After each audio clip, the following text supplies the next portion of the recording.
All right, yes, sir. What's going on, everybody?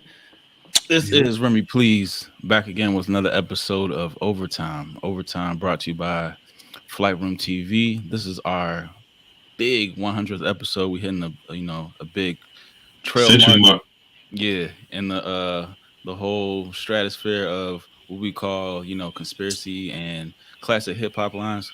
But I want to bring to you our guest for today, Jean Kyle R from the Dark Mystery Matter podcast. So Dark Matter Myth Podcast. Dark Matter podcast. Yeah, yes, sir. It's all good. Real, real dope podcast. I love how he incorporates the hip hop, with the storytelling and the brings you with the facts, with the links, and it's just real good pulp all up in that that gumbo. So yeah, John, just tell us what what you do over there. Between the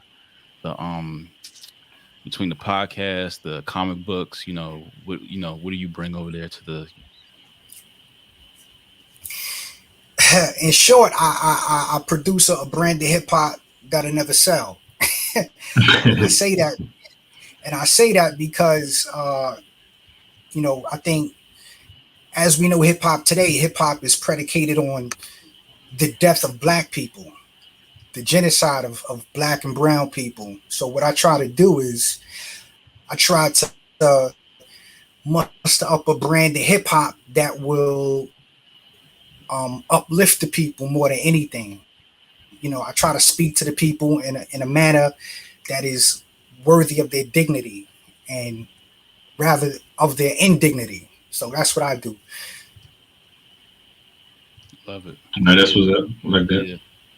And we kind of like highlight a lot of that stuff here on the podcast, and being fans of hip hop and just seeing, I don't know, I guess it comes getting older and a little seasoned, you kind of see like the holes in it and the especially where it's going right now. But yeah, I feel all that. Yeah.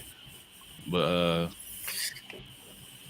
yeah, so like what made you make that pivot though from actual making the music and producing like these stories, these shorts, or this narration of like what's going on in society?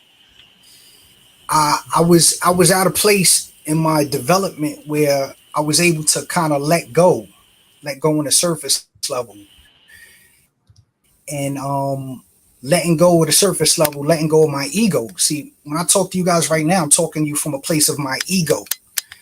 It's my answers are short, snappy, they're brash, but within my development, I was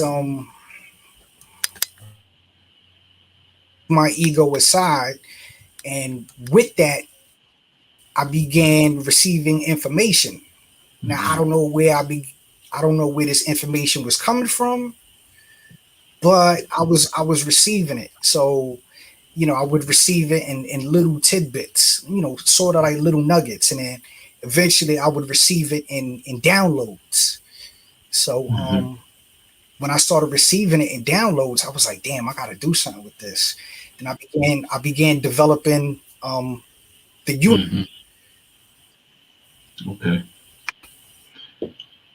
So, based off what I'm hearing you saying, it was some sort of divine inspiration?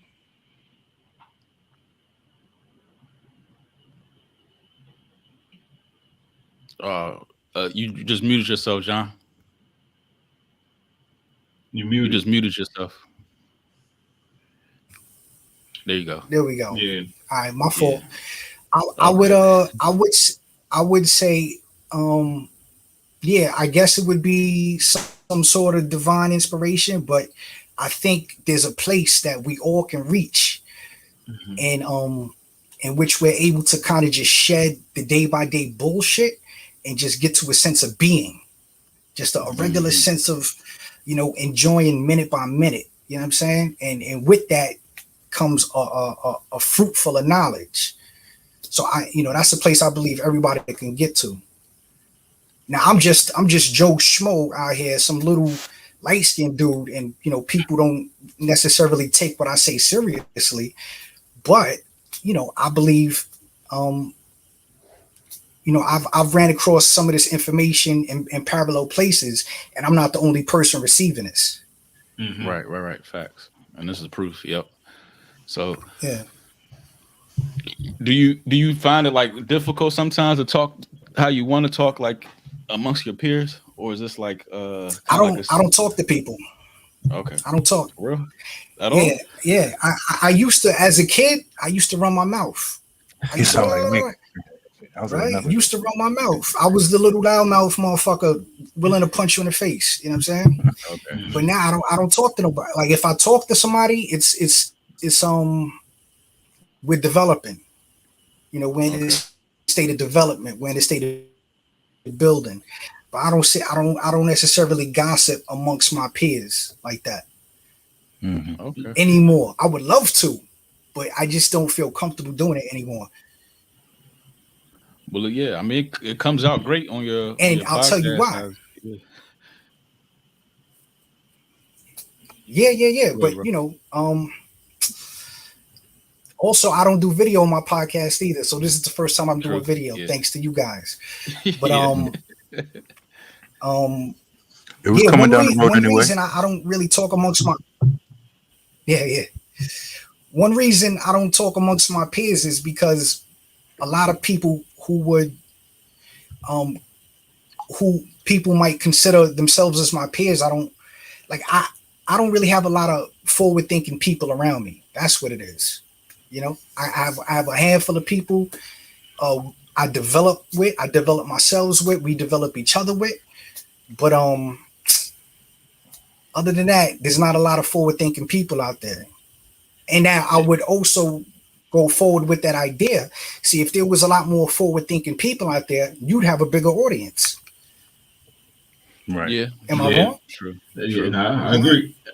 And what I also say on that, as far as not speaking to your peers, I do feel where you're coming from, because sometimes, like that state of being that you talking about, sometimes just talking to people and letting them know what you're experiencing, because they themselves not experiencing it, they'll try to discourage you, and they'll throw you off your frequency or whatever it is that got you in that state of being. So sometimes just bouncing them ideas and those experiences off with people, and they'll kind of try to make it seem like you ain't really experiencing what you're experiencing because they're not going through it either. So I think sometimes that's even the value of keeping these experiences to yourself, because sometimes it's really just an intimate spiritual experience between you and the universe or the creator or whatever you may want to call it. And that's really just meant for you. So. Yeah. I agree. Yeah. I want to thank you for your input. I think that was excellent and beautiful input. And I would ask, is there a time when I'm sorry. Now go ahead, bro. Yeah. I'm sorry. Yeah, I would ask if there were a time that was happening to you within any recent memory, where people were discouraging you of your experience. Is there any personal antidote you could give? I mean, yeah, I've definitely I've had a spiritual enlightenment before, and I noticed that when I come back to my family or even my close friends, and I bring those experiences with the intention of trying to help, it's almost like this, like, how can you have these experiences? Like, like, who are you to have these experiences? Like, what makes you so special to be able to make these connections? And so I think, yeah, 100%. I agree. Now I'm going to push a little bit on that question, and I'm going to ask you, who are you? Like, it's a simple question, but I want to know who you are, brother. I'm me. I don't really know how to answer that question. I think you're somebody special. In fact, I think everybody here is somebody special. You know what I'm saying? I think all of you guys are interpretations of something greater than all of us. You know what I'm saying? Your unique interpretations of the ultimate, and that's each and every one of us here. Am I wrong? No. I feel it every time we talk. Yeah. All right. That's why we're here. Yeah. All right, Corey, tell me about yourself, man. You have a antidote like that? Welcome you say? back, Simo. Do you have a situation where people were trying to trick you out of your own experience? I wouldn't say that. I wouldn't even call it an experience. Well, I mean, it could be an experience, but you mentioned maybe spiritual enlightenment or something like that. But I would keep it as simple as just finding out some knowledge. Simple as that, just finding out some knowledge and trying to pass that information on to somebody, and they're like, get the fuck out of here. You know what you're talking about. You know what I'm saying? And I think that happens more than most. All right. For fact. Yeah. Yeah, I want to jump in and I want to tell you guys one of my greatest moments in life, man. And one of my greatest moments in life, it took me a long time to see this. One of my greatest moments in life was one of my most tragic moments in life. And that moment, which was so great and so defining for me, was watching one of my parents die of AIDS. Now, a lot of people may find that defeating, and for a long time, my family found that shit crippling. It crippled us. Like, we're still crippled from it. But I was able to see the greater good, and it took me from a ill place of strength to see the positive that would come from that. You know what I'm saying? Seeing something that would happen so tragic and traumatic into something that's actually beneficial I can use pushing, the generation I'm creating down the line. So ultimately, I'm always trying to turn a negative into a positive. Mm-hmm. You know what I'm saying? Yeah. I use that energy. Yep. It's alchemy.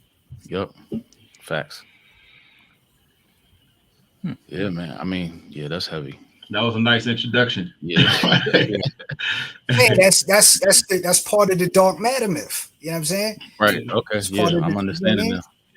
I'm understanding.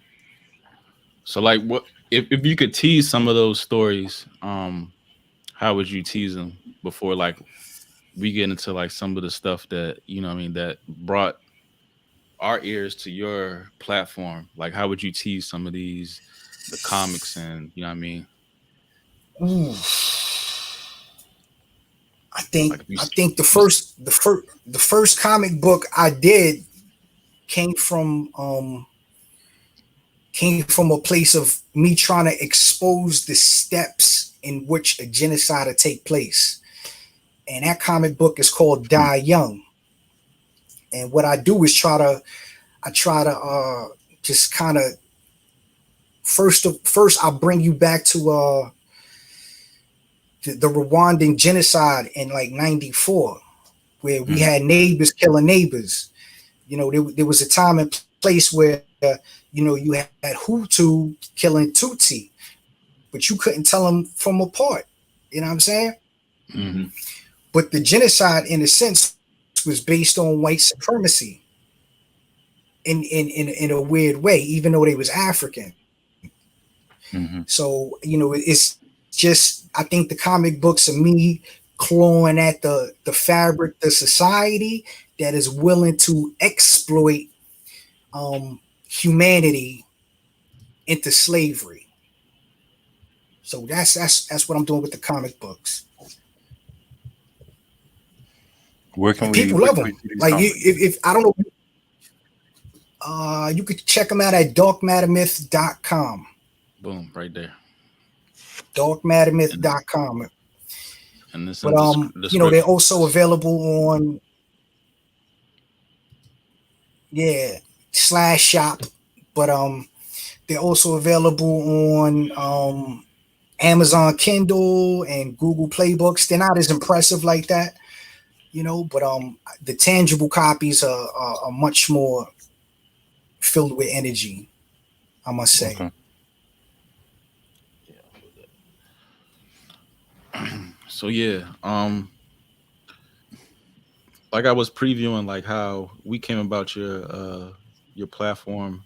Is like you had these 2 episodes talking about the whole disclosure of like this whole alien phenomena, or this, these unveilings of, these new reports of this hold this whole legislation actually taking charge of this topic of, you know, alien, UFO, UAP, all this stuff. And then even today, like I seen NASA had like this live hearing today, saying they, you know, they was like contracted out by the Pentagon, saying that they want like reports on the whole subject. So do you feel like we're closer than ever to this topic, or is it like smoke and mirrors? Or, I mean, if you listen to feel the like last bit of that podcast, you kind of know your answer, but but yeah, like where do you think we at with this whole disclosure?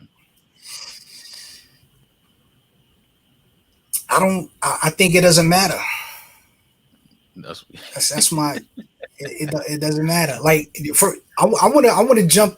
I'm gonna tell y'all some shit, man.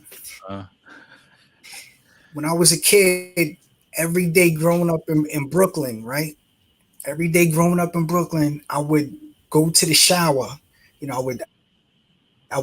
we lived in a little apartment, and I would go take a leak at night. And every night when I would go take a leak, I checked the shower to make sure there was no fucking aliens there. You know what I'm saying? So, you know, like the subject is close to my heart. On top of that, I've seen 2 UFOs in my life.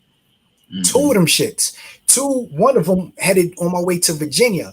I seen one. And the other one I seen in the Poconos, not too far from an army base. Impressive feats of fucking tech, whatever the fuck it was. Like, you know what I'm saying? Like, you could write your name. Like, the shit was moving so quick. Like, it looked like it was just writing his name in cursive in the sky. But they'll never let us know. And if they do, it'll be a money grab. You know what I'm saying? What do you guys think? I want to believe, and I feel like I've seen so much stuff in recent history where it's like it feels like I'm, like I said, you know, behind stage. I said like it's like a bunch of dead ends that they keep rolling out. They like roll out these people too. It's like they make like these faces of disclosure. Like you got these Lou Elizondos or Jeremy Corbell, or it's like somebody every 5 years is like they're the face of disclosure, and it's like, I don't know where this dude come from. Is he an actor? You know what I'm saying? I don't know these people. And it's like, why do they have like all the access to this information? Tom DeLonge, dude that was in Blink 182. Why the fuck does he have information on UFO? Why does he have like top security clearance on these subject matters? It's just, I don't know. But I personally had experience, and he's not on the show today with somebody else that's usually on this show. But I've had experience, and we've seen something clear as day in the sky. So I want to believe, but it's like it really don't add up. Sometimes it adds up. Like if you look at like kind of like, I don't know, like the whole genetic jump that we had or stuff like that, you know what I mean? The stuff that's like actual, like, you know, the meats and the potatoes of the stuff, but like actual like encounters and stuff that you can't prove, grainy videos that you really can't see. Like I don't know what to make of it. So you saying that you think that we're closer to them actually admitting that they exist and seeing like real life UFOs? You mean in that context? I don't know what to make of it, because it's so much bullshit that we see on, because I follow a lot of pages that cover the shit, and a lot of the shit that they post is bullshit. Like I can debunk it like instantly. Like my bullshit meter just be going off. So I really can't fuck with any of it. But I feel like there's just so much information now that almost all information is like, it's just like bullshit, it's just fake news, all that, you know. And then we got the AI, we got all this technology coming out, you know what I'm saying? Holograms, man, they could make a whole Hollywood production and tell us that this is real, and deep fake. Who are we to dispute it? You know what I'm saying? So right. Yeah, you're right. But it's just, I don't know. It's kind of hard to get on the bandwagon. I think there's a real economy behind it now. And the problem, well, I can't say the problem, but when there's an economy behind something now we have money circulating around its idea. And as the economy grows, the amount of money that is pushed into the economy grows, right? So once this UFO economy becomes real, be it them pushing news with dead ends and shit, they're just going to keep putting that forth so the economy can sustain itself, right? Like clickbait and So stuff like that. exactly, like clickbait, like some newscaster with half a truth, or he might have or something. So I think part of that is part of the government agenda. They got money to burn. Whatever could keep us distracted. Whatever could keep us distracted, they'll invest in that. You know what I mean? Do you think the government doesn't invest in porn? I think they do to keep us distracted. Yeah. You know what I mean? Hell yeah. It's all. I think there was a phrase that was from ancient Greek, and it was Bread and Circuses, and Saigon had an album called Bread and Circuses, and that's part of it. It was the government of, I believe it was ancient Greece, gave the people bread and circuses to divert them away from the wars that were happening outside of the immediate homeland. You know what I'm saying? So this is part of that. Now I thank them. They're beautiful bread and circuses. Like we're having fun involving ourselves within the economy of these bread and circuses. So I'm all for it, and I thank them for that. I thank them for this artificial society we live in. I thank them for this matrix we're in. You know what I'm saying? Because that's what it is. It's all a matrix. It's all bullshit, but it's comfortable. And we've come to a place in our development where it's so comfortable that outside of complaining, we'll never really do anything to break through it. I agree. I can 100% with you. 100% It's comfortable. with you, Yep, Yeah. it's comfortable. But I want to jump in and say something else, right? I think humanity is an experiment. Go on. Okay. Yeah, you were talking about Wait, genetics in episode 17. Before you go further, Yeah. quick question. Do you mean as far as all of human life, or are you just talking about societies and structures and systems? You talking about all human Including life? that too. Okay, all human all right. life. Okay. I'm at the stage of my development where I can see the bullshit. I can see the absurdity of human life, and I think it's an experiment. And I'm willing to believe that. And I'll tell you why, right? I want you to look back at 1920. Now, this is just me, right? Let's go back to 1920. We can look at the way people looked and the way people dressed and the way people walked and the way people talked, right? And it's so outdated, right? It's so outdated. It's ridiculous. Like, if you saw somebody from 1920 walk up the block, right? Who hopped out of a time machine, he walked up the block, you'd be like, look at this motherfucker over here, right? But that human who is in that mode of existence is the same human genetically as you and I, right? He's just and his expression is stuck within that development of human society. Now, human society, in my belief, will progress forward and become something else, i.e., something that merges with artificial intelligence, something that hopefully, transcends whatever state we're in and, blossoms into, the next stage of our evolution. But, I believe that, you and I, our expressions are part of a greater experiment. Yeah. I'd be looking at too, just how people just look way different. Like when I be looking at like them old 60 FPS remastered videos. Yeah, I'll be watching those. I've seen those too. I'm like, people was like way more ugly like back then. So I agree. You're right. Times was hard. Oh, so just you're make right. Times were harder. Yeah. Your face was all crunched up all the time. You just made the withered face. Yeah. I mean, They didn't have no TV. You know what I'm saying? They didn't have no right. smartphone. They didn't have no internet. You know, they were confined to the bounds of their experience, and their experience wasn't as fruitful as the experience we're able to have today. Mm. You know, And it's probably like more survive. Yeah. Exactly. People are limited to the expansion of their own imaginations. Yeah. Right. Right. And the only thing that can feed your imagination is more information. When you're not receiving, you know, gigabytes of information like we are today, you know, your expression will be limited. I would even say on top of that, even the will to ask questions. You know, if you're not going to ask questions, you're not going to get any information. And I think some people are so comfortable in their environments or their experiences that they just look at it like this is what it is, this is what it's always going to be, and they don't even look past what's in their environment. And I think just the will to ask questions opens up the door for all that. So. Could you guys imagine what it was like to try to ask questions 100 years ago? They tell you to shut the fuck up and read the Bible. You know what I'm saying? Yeah. Shut up. That's a sin. Pow. You know what I'm saying? Oh, don't question God or, whatever. You know what I'm saying? Like there wasn't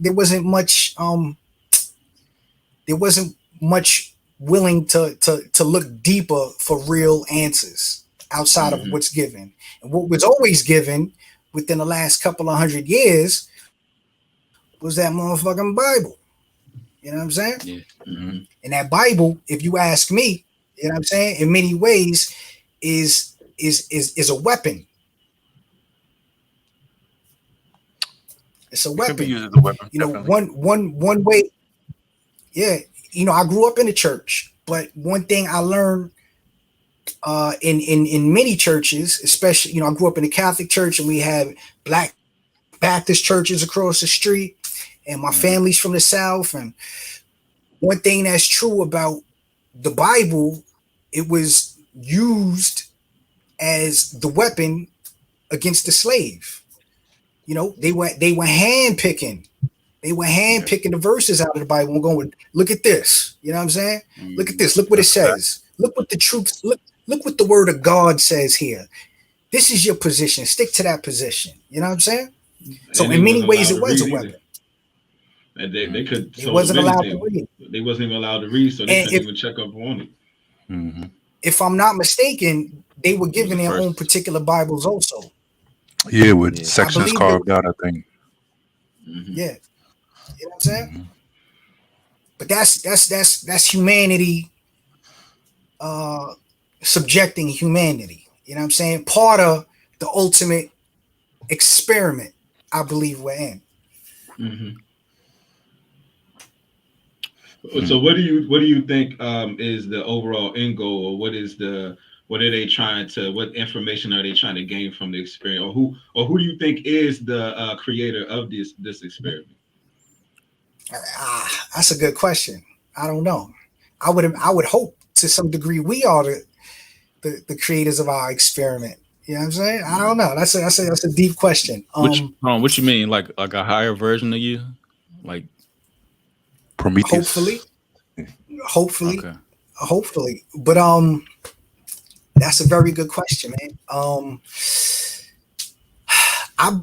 I do think there was an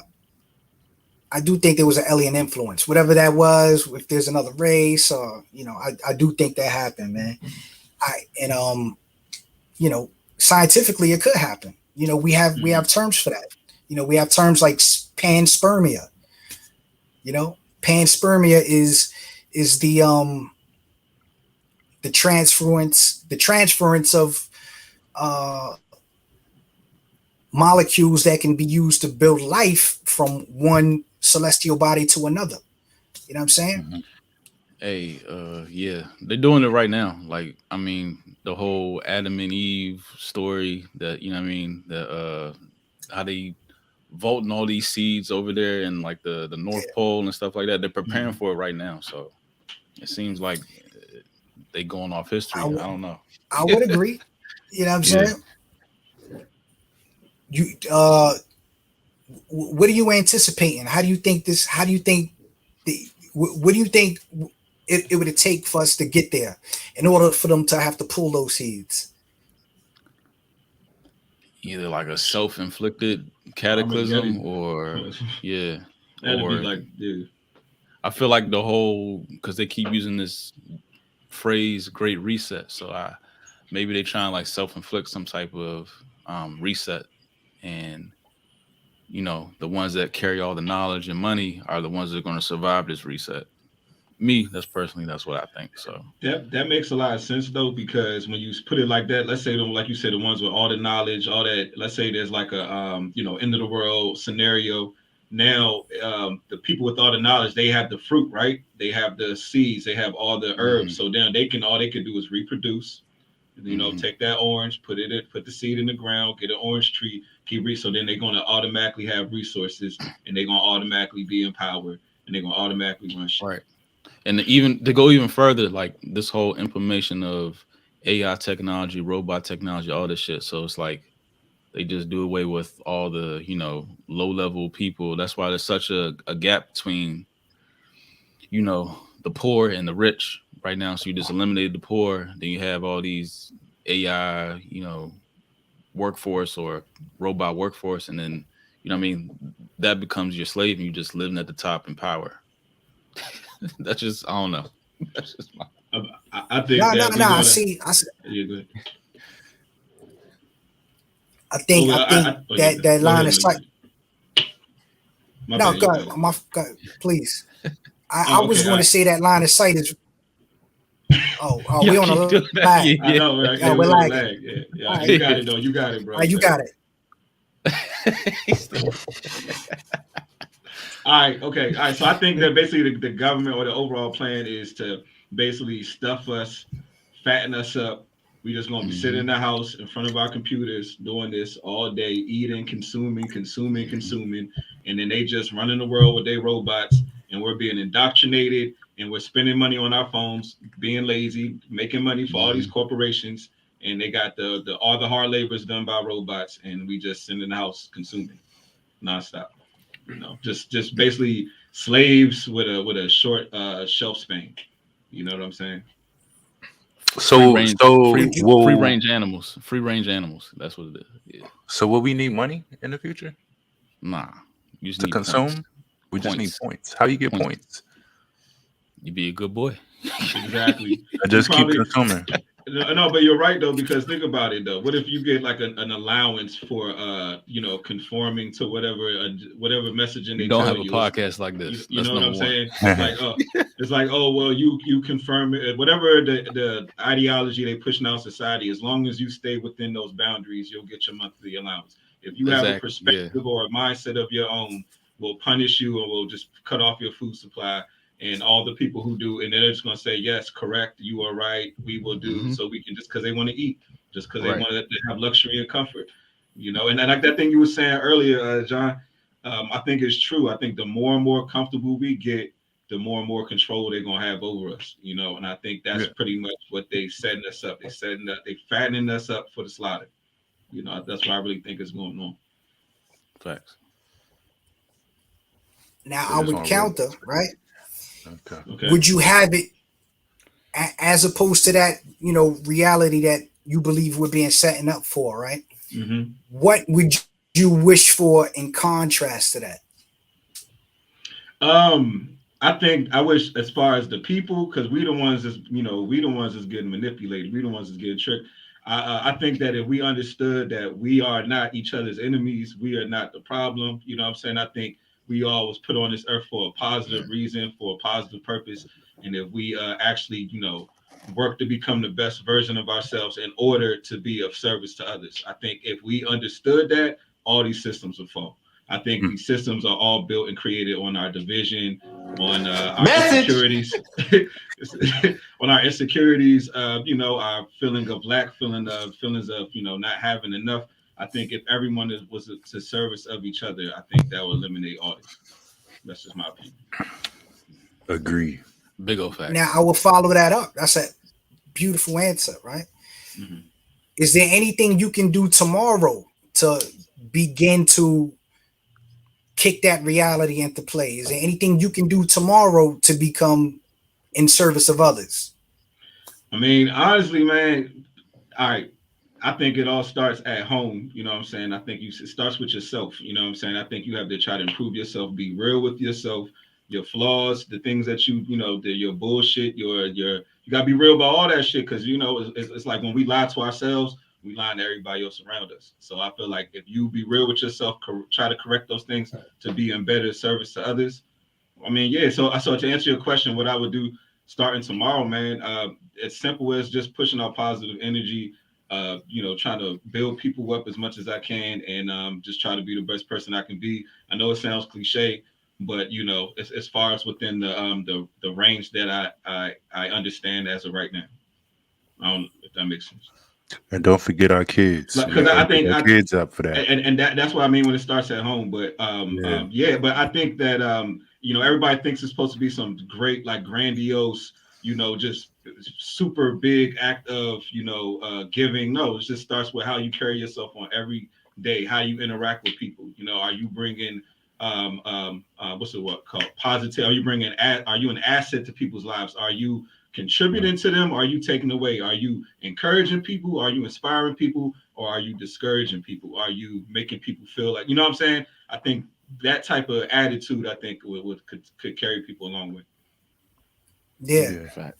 Amen. Now, is there anything in your day you can do better? Because we all fuck up. We all got those spots in our day. You know what I'm saying? Is there any anywhere within your day that you could offer insight or personal experience that you can change just a little bit better for the people?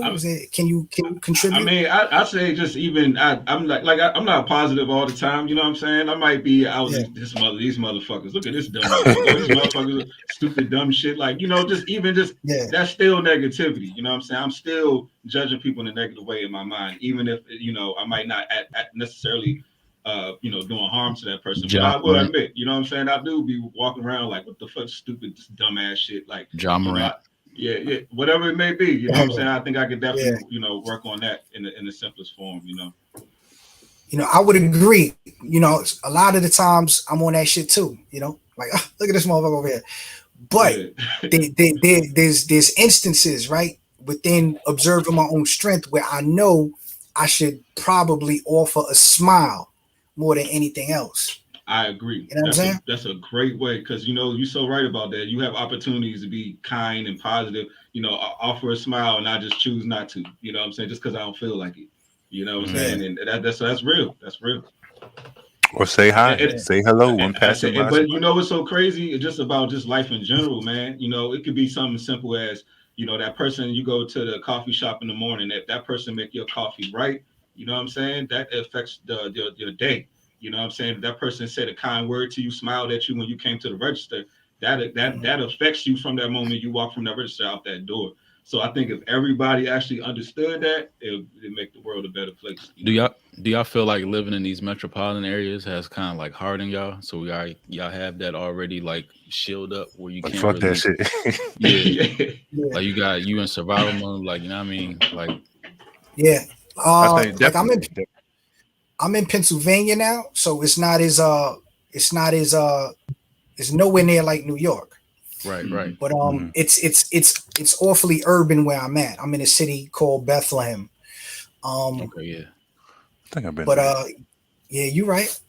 You're right. Yeah. I mean, I've been to New York. It's definitely different. You got to move a different way than certain parts of the. There's a real trauma. There's a real trauma and a real post trauma to living in an urban environment, and that's real. Plus my own traumas. I got tons of traumas. Right. You know what I mean? So a lot of the times, I wear my trauma on my sleeve. And that's not good for nobody. But that's when I'm weak. When I'm weak, my traumas are on my sleeve. And when I'm strong, I'm empathetic and giving.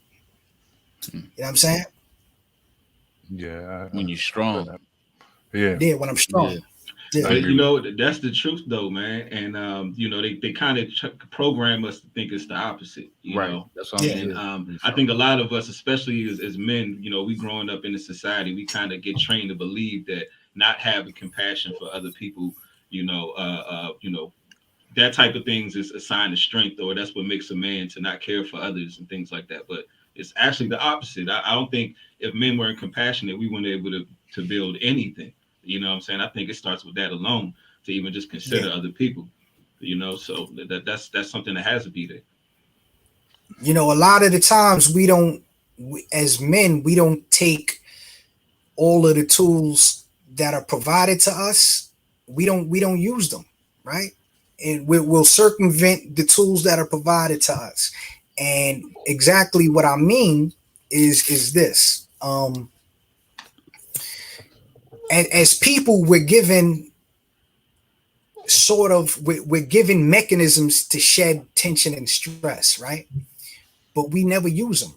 Instead, what we do is we go over here and we cling to something toxic. You know, we may cling to cigarettes, we may cling to weed, shit, we may cling to coke, we may cling to dope, we may cling to porn, we may cling to weird fetishes and shit, right? Yep, all But vices, all kinds. Yep.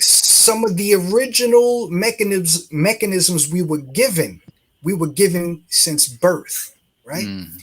And one of those, perhaps the greatest mechanism we were given, was the ability to cry. Right? Mm-hmm. Now, we will, you know, when people think of crying, they think of being weak. Yeah, weakness. Right? But in reality, you know, a lot of the times when, you know, you see somebody in the street and he's pent up and he's angry and he's, you know, he's doing everything he shouldn't do, you know, manifesting the violence in his being. It is in my firm belief, people like that need a good cry. And I've been there. You know what I'm saying? And a good cry like that, man, it'll crack you right the fuck open. Start you anew. You'll shed your tension like you wouldn't believe, man. So to anybody listening out there, if you think you're too tough to cry, don't believe that shit. You know what I mean? Yeah. Take a couple minutes if you ever can. Or get you some Get you a coke. good crying.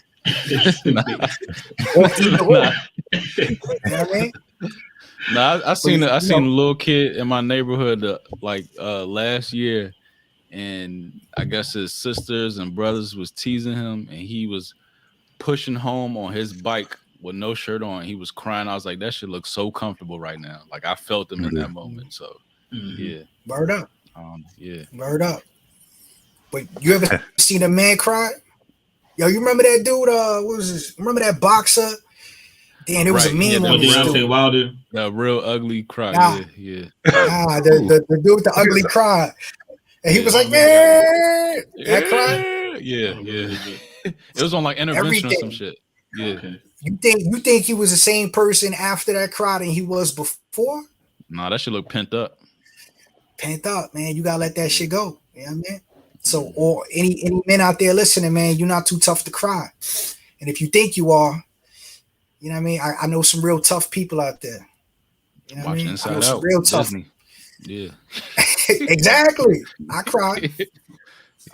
You know, I spent years in my teens and my early 20s trying not to cry, avoiding R&B and shit like that. You know what I'm saying? But hey, I ain't gonna lie, I'll be having that issue sometimes. Yeah, I ain't want to hear none of that. I got certain songs, but I ain't gonna lie, I'll be struggling with just listening to R&B. You're supposed to. I ain't gonna lie, you know. You know what song? You know what do it for me? For some reason, Jill Scott. Let's Take a Walk.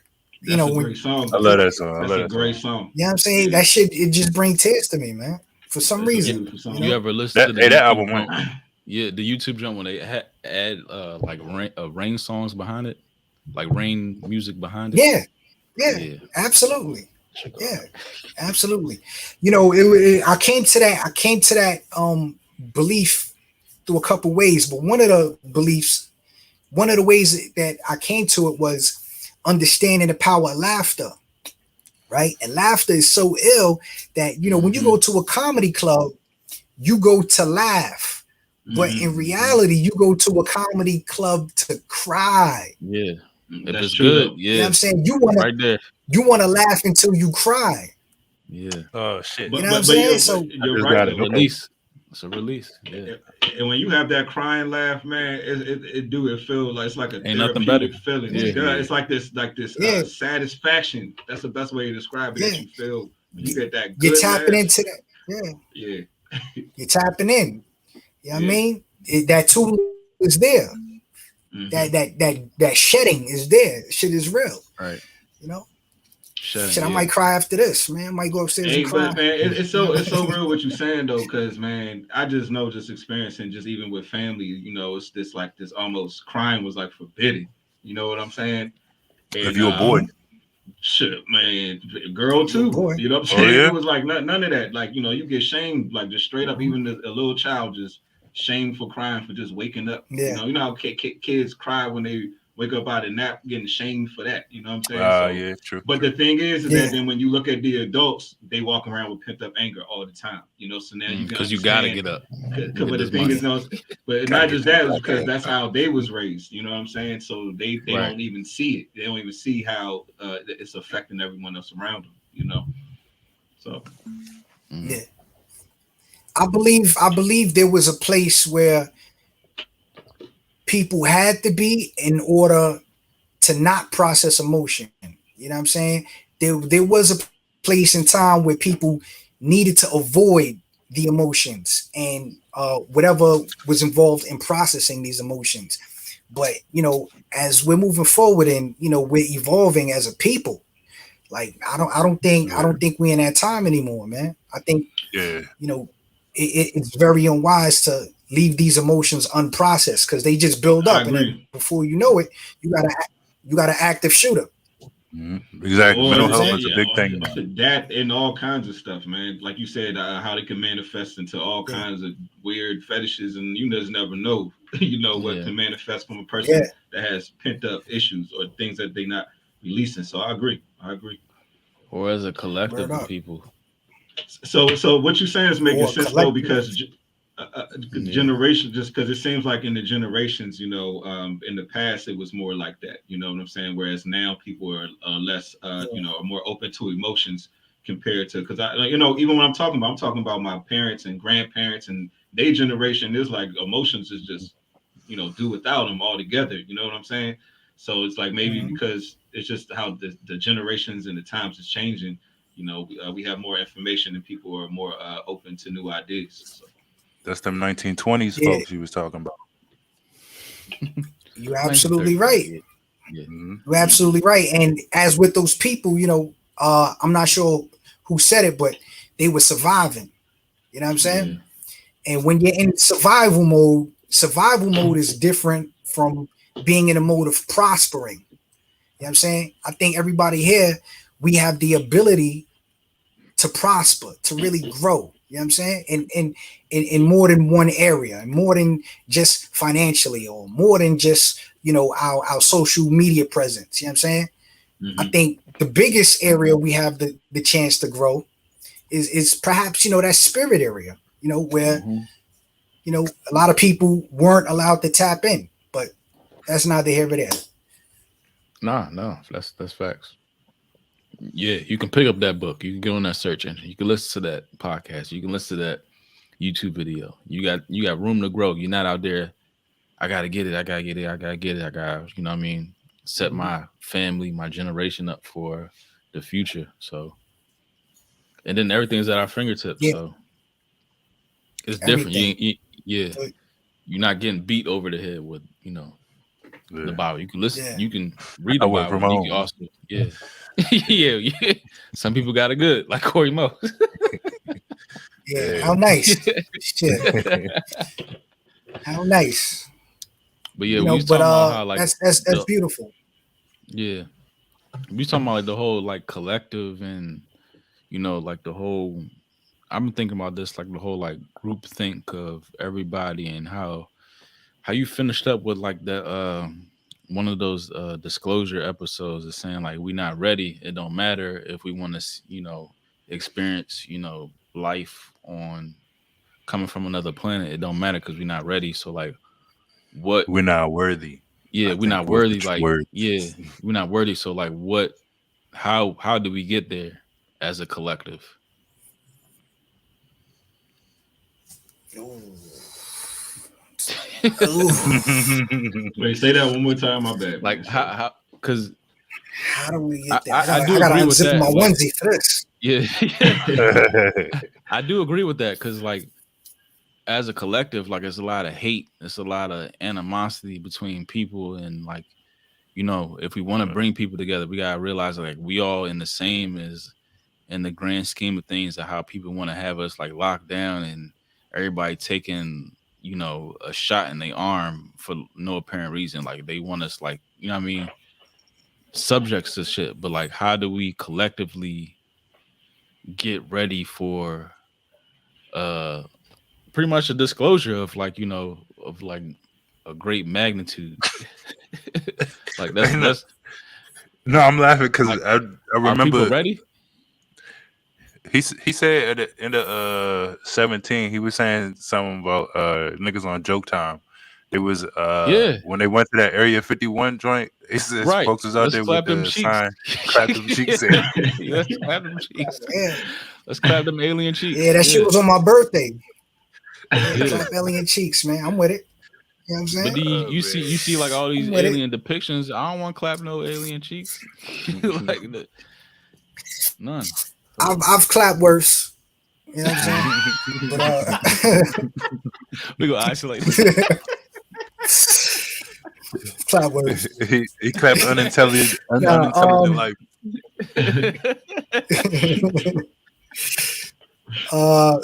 That's Oh shit.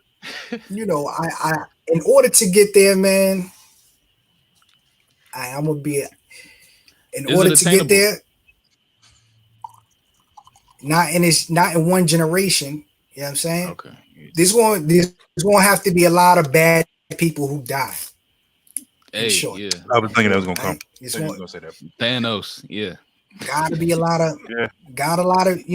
unfortunately you're going to have to do away with that manifestation of humanity. The manifestation of humanity who's willing to subjugate the other part of humanity. You got to get rid of that, right? Now you could get rid of it like Hitler tried to get rid of it, for a really bad example, or you can get rid of it.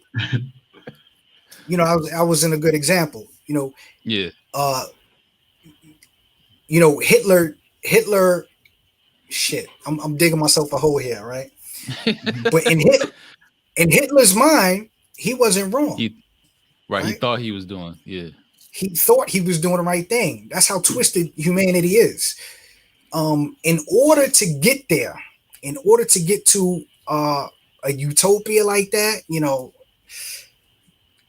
the people have to understand what they are. Mm. And what we aren't, right, are beings meant to live lives of habitual nonsense. We're not meant to find value in paper. We're not meant to find value in trends. We're meant to find value in each other. And love, baby. And it's so hard. It's so hard just getting there when we have eyes. You know what I'm saying? Because the eyes are a challenge. Automatically, the challenge is, do I respect what I'm seeing? Is this manifestation respectable? And given certain outlets of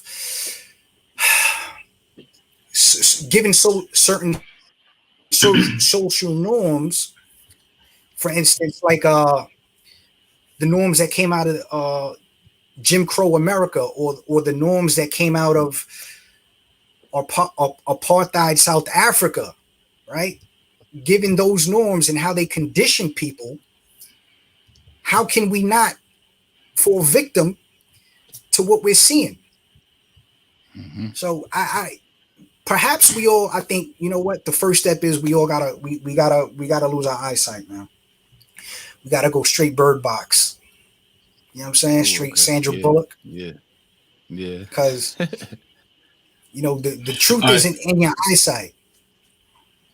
All right, so based off what you're saying, just want to make sure I'm interpreting it right. Are you saying basically because of what we seeing with our eyes, we may be in such disapproval, it might make it hard for us to have compassion to want to help or try to be you know what I'm saying? If I see a mess all around me, it's hard to find inspiration in that. You know what I'm saying? Yeah. So, I mean, is that basically what you're saying? I am saying that exactly. Okay, Thank you for your help. I greatly appreciate that. You know, if it weren't the case, we wouldn't have $1 billion industry in cosmetics. See Great what I'm point. saying? Mhm. The BBL wouldn't be a thing. Went If crazy. people were deemed respectable, right? If women thought they can be respectable, Our you know, last episode. without a you know, a BBL, they would do it. But they're so poisoned by their own eyesights that, you know, they're getting surgery. They're what's a good word for that? Not manipulating, but Illusion. they just delusion, but they're you know, they're carving themselves up, in short. You know what I'm Argumentation. saying? Argument. There's a real dirty word I'm looking for though. Okay. It's like it's slanderous. But yeah, they're augmenting themselves in a way that isn't natural for somebody else's eyesight approval. And we have to do that because within the human experience, right? We're so tethered to the animalistic side of us. Yep, I agree. You know what I'm saying? Absolutely. So I think we have to understand. You know, we're no longer these animals. We're no longer, you know, that primal expression of what humanity was when it wasn't able to put its emotions to the side, and you know, based on survival, we're not that anymore. You know what I'm saying? We're on the cusp of witnessing ourselves become something beautiful. You know what I'm saying? Yeah, I think that just getting over that primal just level of living, just that mindset is hard, you know, because I think that's the general operating system of the average person you meet on any given day. You know, they operating in that primal place.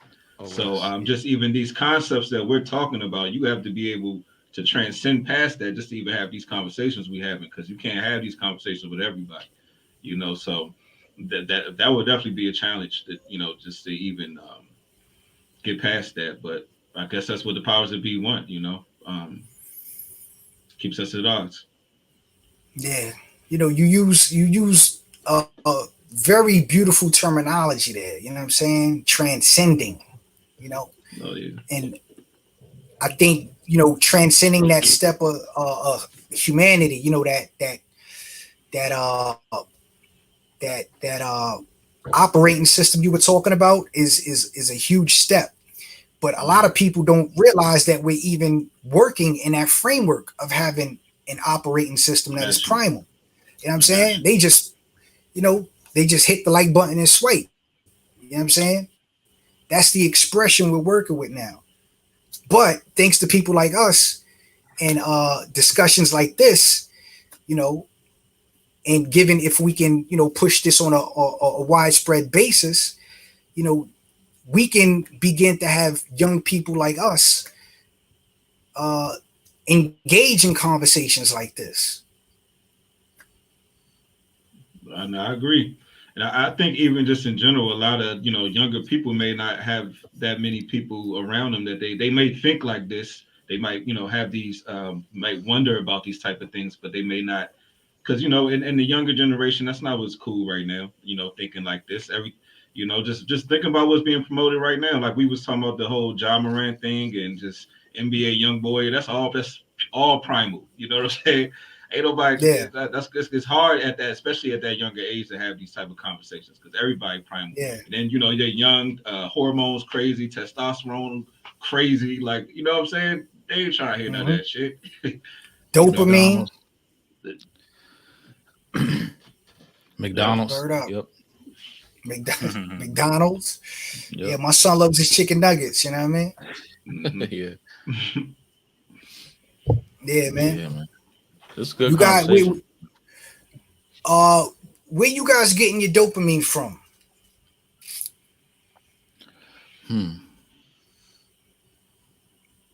I think more so like in like tidbits of like aha moments. I'm like, aha. Like reading a little bit or listening to something like, oh, aha. Like that's where I get my dopamine from. And then I run in the morning sometimes. Sports. Yeah. Sports. What do you guys play? Oh, I ain't. You talking about watching sports? Yeah, I played basketball a couple months ago. All right. I played a couple months ago. All right. Yeah. I run a little bit in Yeah. the morning sometimes here and there. You know, Yeah. it's gonna warm out. Hey, that's But, beautiful. Yeah. Yeah, I run too. But I also smoke weed though too, so I get dopamine from that as well. You know, it ain't like definitely do that. Yeah. I hear you. One of my best dopamine releases I get to have is through something called jujitsu. I'm a jujitsu practitioner. Okay. I've been training for like 6 years now, and I train with black belts. I train with world champions. You know, they beat the shit out of me. You know what I'm saying? But I learn a lot from these guys, man. And one thing that transferred to me in my personal life is, you know, after I'm done with the round with these guys, because I'm not a big guy. You know what I'm saying, like if I'm 150, I'm heavy. I'm not a big guy. But when I'm done with these guys, and let's say they beat me up or whatever the case is, right? I extend my hand and I thank. You know what I'm saying? I give thanks because within the suffering I was engaging in, they gave me a chance to help develop myself. You know what I mean? Right. Yeah. So I think if you guys ever get the chance, maybe one day you could pick up a little jujitsu. You know what I mean? Yeah, actually, I think that's pretty cool, man. I think, and just challenging your mind. It also just keeps you. It strengthens your mind. It keeps you from. Yeah, I train right now. I train out of school. It's called 10th Planet Nazareth. You know. Okay. That sounds dope. Yeah. Nazareth, and you in Bethlehem? Yeah. I know, right? Aha. That's dope. Yeah. Yeah. And a lot of what I was able to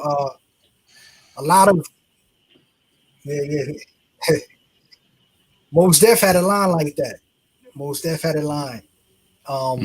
But you know, a lot of what I was able to uncover about myself, jujitsu helped me get to like a lot of the shit inside, because you're constantly in a state of reassessing yourself. So you know, jujitsu was able to help me with that. You know what I'm saying? Yeah, that's powerful. Yo, before we go, can I? Yeah, go ahead. You hear me? All right, I'm gonna kick a quick round. Then I'm gonna get out of here. Y'all down? Yeah. Go ahead. All right. Am I lagging too much? Probably. You lagging, but You lagging, but it catch up. All right. Damn, man.